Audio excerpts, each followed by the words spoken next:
Hello, my name is Beata. Welcome to another episode of my Thoth series. In this one, I will tell you about the symbolism and meaning of the Two of Discs.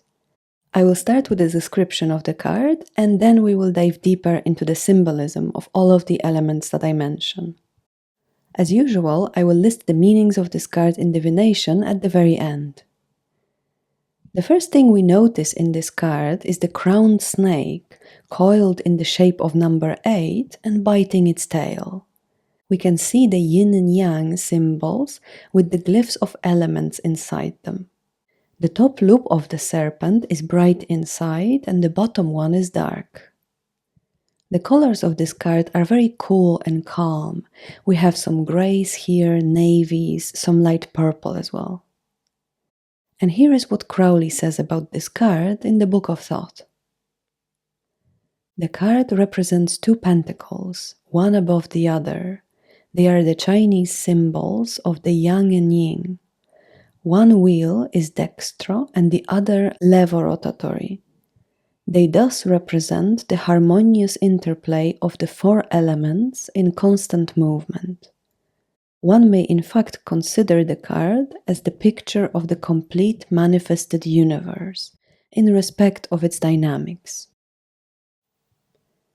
So we will start talking about these elements in a moment, and before we dive into this, I just wanted to remind you to like this video, leave a comment, and subscribe to my channel. If you find my videos valuable, you can show your support by becoming a patron or with a one-time donation through PayPal. All links are in the video description below. Thank you very much for considering this. Your support will allow me to continue making these videos for you. Okay, let's get back to the Two of Discs now. Crowley talks about pentacles here, but I think there was a different version of the card that he is referring to, and we will see another confirmation of that later on. So we have two discs that here are the symbols of yin and yang. Again, like in the ace, we have here this idea of constant motion. Both the discs and the snake show us which direction the discs are turning.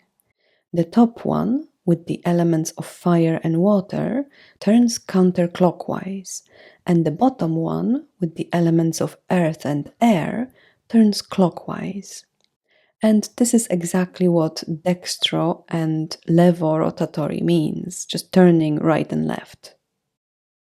The top loop of the snake is light inside. It reminds me of a full moon.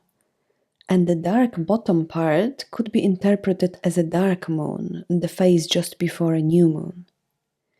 And this will further emphasize the idea of cyclical movement, the moon's waxing and waning, and giving us a predictable cycle. So everything changes constantly, but there is comfort and security in that change. We have a perfect harmony here. The constant motion creates stability of the whole system. Crowley tells us that the card shows us the dynamics of the universe. He also explains that change is the support of stability, and this is the reason why change is the name of this card. Now let's have a look at the snake. Crowley refers to it as a green serpent, which confirms the thought that there was some other version of the card. He also sends us to a quote from Liber 65 that mentions a snake of emerald. And I think there is quite a practical reason why the snake is not green in this card. Lady Frida Harris mentions in one of her letters to Crowley that emerald is a vile pigment in poster paints. It's possible then that she just chose to use a different color scheme for the snake here. The snake in this card looks like a rat snake, and they are very common throughout the northern hemisphere. And as the name suggests, these snakes feed mostly on rodents. They're not dangerous to humans and are very popular to keep as pets. So I think this snake fits very well with the overall mood of the card. Of course, the symbolism of this snake is connected to Ouroboros, the world serpent featuring first in ancient Egyptian iconography and then in Hermetic, Gnostic, and alchemical texts. It's interpreted as a symbol of the cyclical nature of life, death, and rebirth. Carl Jung, who interpreted alchemy from the psychological point of view, says that it is said of the Ouroboros that he slays himself and brings himself to life, fertilizes himself, and gives birth to himself. We also have a drawing of Ouroboros, probably from 3rd century CE, found in the works of Cleopatra the alchemist, with the words, "the all is one," inside it. It's interesting that the snake is black and white, so we can suppose that there is a similar idea here, like in yin and yang. There are two opposing forces that stay in eternal equilibrium. Similar symbolism of a giant snake encircling the whole world can be found in many different cultures. We can also mention Leviathan here. He is said to encapsulate the space of the material world. And this brings us to another point that I would like to make here. The system is closed. The serpent is coiled in a symbol of infinity, but it's an infinity of the same thing repeating itself over and over again. We are locked in this cycle and there is no way out. The symbolism of the Ouroboros is also connected to Kundalini energy. According to one of the medieval texts, the divine power, Kundalini, shines like the stem of a young lotus. Like a snake, coiled round upon herself, she holds her tail in her mouth and lies resting, half asleep, at the base of the body. Our snake has a golden crown with 7 points, which can point us to the 7th chakra, the crown chakra. And this can be showing us a way out of the closed cycle. The practice of Kundalini can lead us to freedom from duality of the material world and can let us unite with the oneness of the Source. Let's have a look at where we are now on the Tree of Life. We are in the 2nd Sephira Chokmah, meaning wisdom. The color of this Sephira is gray, like the color of our snake. And this is where movement begins. This is where the pure will of Keter starts to travel in space. It's very fitting, then, that we have a limitation of our symbolic space in the form of Ouroboros here. 2 of discs is connected to the 1st decan of Capricorn, and this is Jupiter in Capricorn. The time frame associated with this decan is from the 22nd until the 30th of December. Crowley describes this energy in the following way. Its celestial rulers are Jupiter and Capricornus, and these symbols are most inharmonious, so that in practical matters, the good fortune of Jupiter is very limited. Their influence on the card is not great, yet Jupiter, being himself the wheel, Atu 10, he emphasizes that idea. Jupiter is in depression in Capricorn, and this is a sign opposite to its exaltation. And Capricorn is ruled by Saturn, and Mars is exalted in this sign. This is a cardinal earth sign. It's quite conservative and cautious.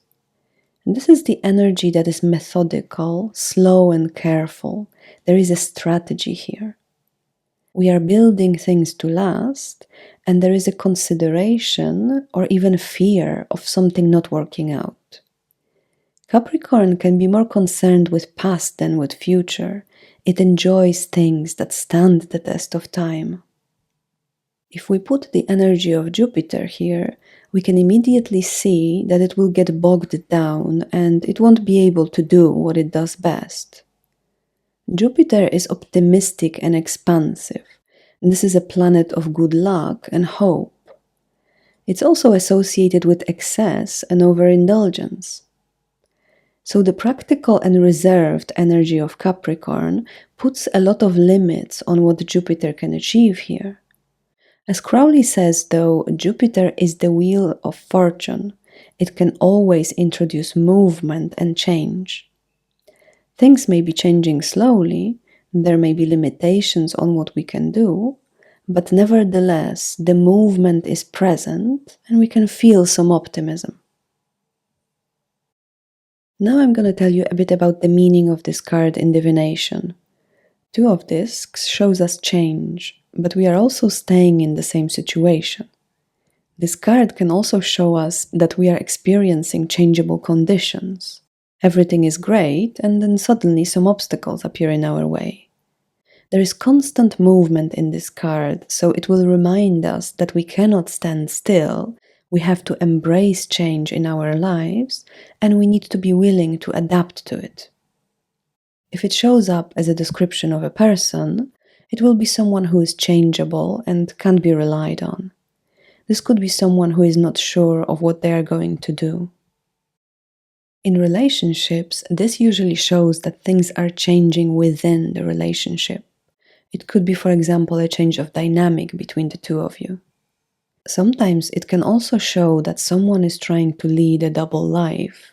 They're interested in someone else outside of the relationship, but this needs to be confirmed by other cards in the spread. There is also another interesting interpretation of this card, which says that it could mean a visit to friends, journeying, and wandering. In spirituality, this card shows a good balance in the energy. Everything is well. Of course, if we are trying to achieve something more, for example, if we are trying to work with our crown chakra, this will not be a positive sign. It will show us that what we are doing is not working. We are running in circles and a different approach will be needed. If the Two of Discs shows up in your reading as advice, it will invite you to change your approach and remind you that no man ever steps in the same river twice. For it's not the same river, and he's not the same man. The only constant in life is change, and the more we try to force everything to remain the same, the more we will suffer. As an obstacle, this card will show you that what you are trying to do is on a shaky ground. You might have a plan, but something can change and the plan will go out the window. This card will warn you that being flexible and undecided in this situation will not be in your favor. You need to be firm and decisive. That's it for today. Thank you so much for watching, and please remember to like the video, leave a comment, and of course subscribe to my channel. I would like to thank everyone who is already supporting the channel. I appreciate your help very much. If you find my videos valuable, you can show your support by becoming a patron or with a one-time donation through PayPal. All links are in the video description below. Thank you very much for considering this. Your support will allow me to continue making these videos for you. Once again, thank you all for today, and I will see you in the next video about the Three of Discs very soon. Thank you, bye!